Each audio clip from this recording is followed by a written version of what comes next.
The Inventor's Secret: What Thomas Edison Told Henry Ford by Suzanne Slade. Illustrated by Jennifer Black Reinhardt. My name is Thomas Edison. I am curious about locomotives and electricity. My name is Henry Ford. I am 16 years younger than Thomas. I am curious about engines. Not so long ago the world was a little slower, a little simpler, and a whole lot quieter. No airplanes roaring overhead. No cars rumbling down roads. No phones ringing in pockets.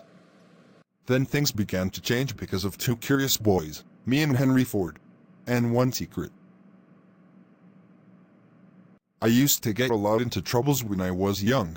It always started with an experiment. I used to see how things work. I was also curious about chemistry. I used to mix up colorful potions in my basement, but explosions shook the house night and day. I was curious about locomotives too. I got a job as a newsboy, selling papers on a train, but one of my experiments set the baggage car on fire. Most of all, I was curious about electricity, invisible energy that flowed and stopped, sizzled, and popped. I tie wires to my cat's tails and rub their fur. Sparks flew that day. I am Henry Ford. I am 16 years after Thomas. I got in a heap of trouble, too. I was always doing experiments instead of my chores, because I just had to see how things worked. I was curious about wind-up toys. I took my sister's toys apart, but couldn't always get them back together. I was curious also about the rushing river. I built a dam and water wheel to catch its energy, but flooded the neighbor's field instead.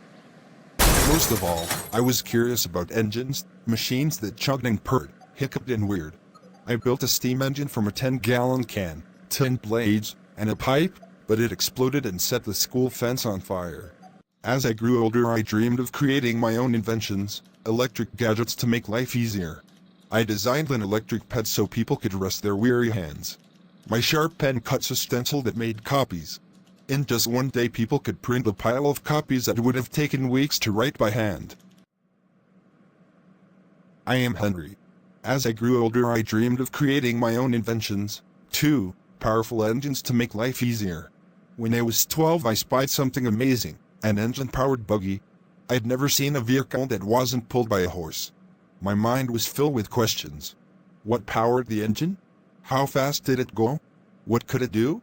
The driver boasted the vehicle ran on coal and steam and went about 12 miles an hour. Its engine powered farm equipment and huge saws. The mighty machine got my mind spinning. Its engine didn't eat or rest like a horse. It could carry people, mail, and news. Fast! From then on, I thought one thing, making my own vehicle. A car hardworking families could afford. Then folks could go to town anytime, not just the weekly Saturday trip. They could visit faraway places they'd only heard about. But I could not even repair my broken watch. How would we ever build a car?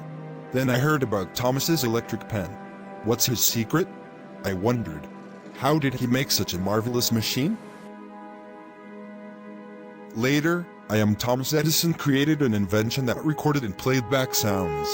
When I talked into my new phonograph, Mary had a little lamb. It talked right back. Mary had a little lamb. My phonograph could also play music. I was still dreaming about cars. Everywhere I went, my pockets rattled with metal parts. When I was 17, I took a job at a machine shop to learn more about engines and machinery. Then, 2 years later, a farmer hired me to operate a new engine. Soon I began tinkering on a steam engine of my own. I strapped the homemade engine to an old mowing machine. My contraption sputtered along for 40 feet, then collapsed. My design was a flop. But everyone was buzzing about Thomas's talking phonograph. What's his secret? I wondered. Meanwhile, I was working on electric lights so people could read past dark. After changing my design many times, I created an incandescent light bulb that burned all night. I was determined to make my vehicle work, so I took a job at a company that made engines. One day I repaired a fancy engine from England. It had a 4-stroke cylinder that burned gas to create power. Fascinated, I built a model of the engine to see how it worked. After that, I spent long nights and Saturdays working on my car. Friends and co-workers helped, too. When I finally rolled my creation out of my workshop, it had 2 cylinders for double the power, a 3-gallon tank for gas, and 4 bicycle tires for wheels. My quadricycle could go up to 20 miles per hour, but it cost a fortune to make. Most people thought my rattling gas buggy was a joke. I hopped a train in Detroit and chugged 600 miles to New York City. That's where important businessmen, including Thomas, were gathering for a meeting. I did some fast talking and got invited to a big dinner with Thomas as the guest of honor. During dinner, everyone kept talking to Thomas. I peered down the large table at the famous inventor. I waited, and waited, and waited. I was building a gas car. Is it a 4-cycle engine? I grabbed a menu and started sketching my engine. Thomas fired off question after question. I was happily answering each one.